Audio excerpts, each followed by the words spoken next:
ئەو گەنجەی گەرمیان کە خولیای فڕین بوو خەونەکەی هاتە دی.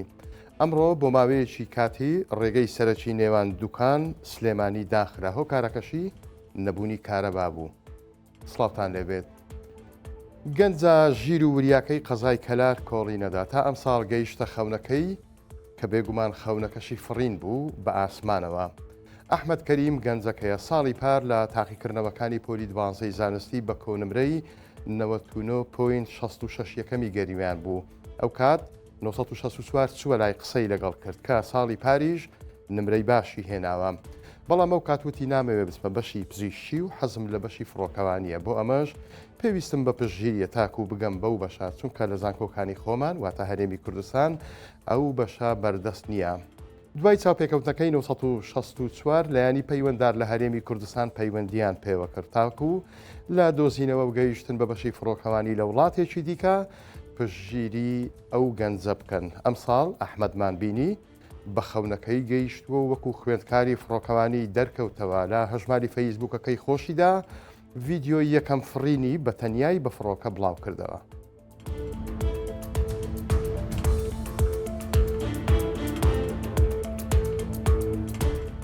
لا سلێمانی نۆرەگرتن و سەرەی دوور و درێژ بە وەرگرتنی بنزین گیراوە، وەکەوەی باسی ئەکەن وەرگرتنی بنزین لەو شارە ماوەی ڕۆژێکی پێویستە.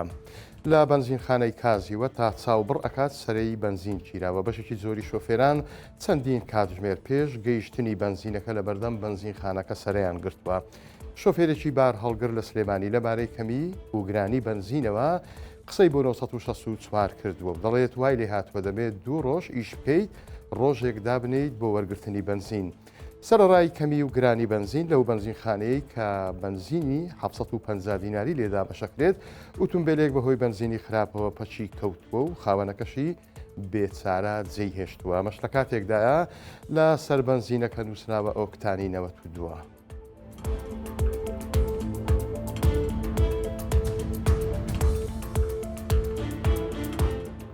باخەوان و جوتیارانی قەزای کەلار لە دابەشکردنی زەویەکانیان بەسەر فەرمانبەراندا ناڕازین و داوای قەرەبووەکەن. هەر بۆیە ئەمڕۆ چوونە بەردەم سەرۆکایەتی شارەوانی قەزاکە وتیان ژمارەمان زیاتر لە 400 کەسە و بە نیوەی قەرەبووەکەش رازین. باخەوانێک کە بەشداری گردوونەوەکەی کردبوو بە 964 وێت لیژنا هاتۆتە باخەکەم و بە زیادەوە هەموو شتەکانی تۆمار کردووە، بەڵام تاکو ئێستا هیچ قەرەبوویەک نەکراوینەتەوە. ئەو دەڵێت 1200 درەختی بەردارم هەیە، پێیان وتون تازە ئاوی مەدە و شۆفەڵی لێ ئەدەین، واتە ئامادەیەکەن بۆ فەرمانبەران. ئێستاش خەمی ئەوەمە ئاویان نەدەم و وشک بمن، دوایی لە بەرهەمی درەخت و قەرەبووی زەویەکەش بێبەش بم.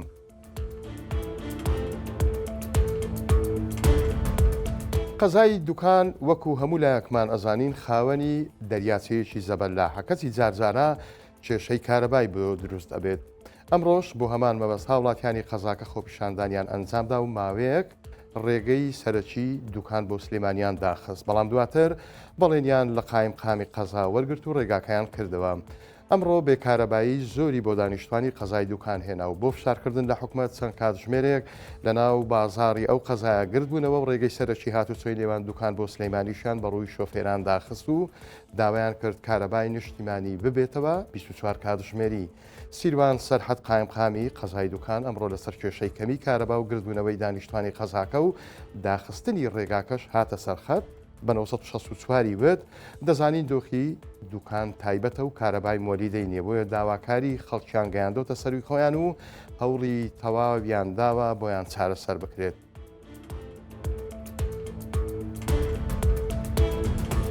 کاتێکی خۆش بۆ ئێوە و خواتان لەگەڵ.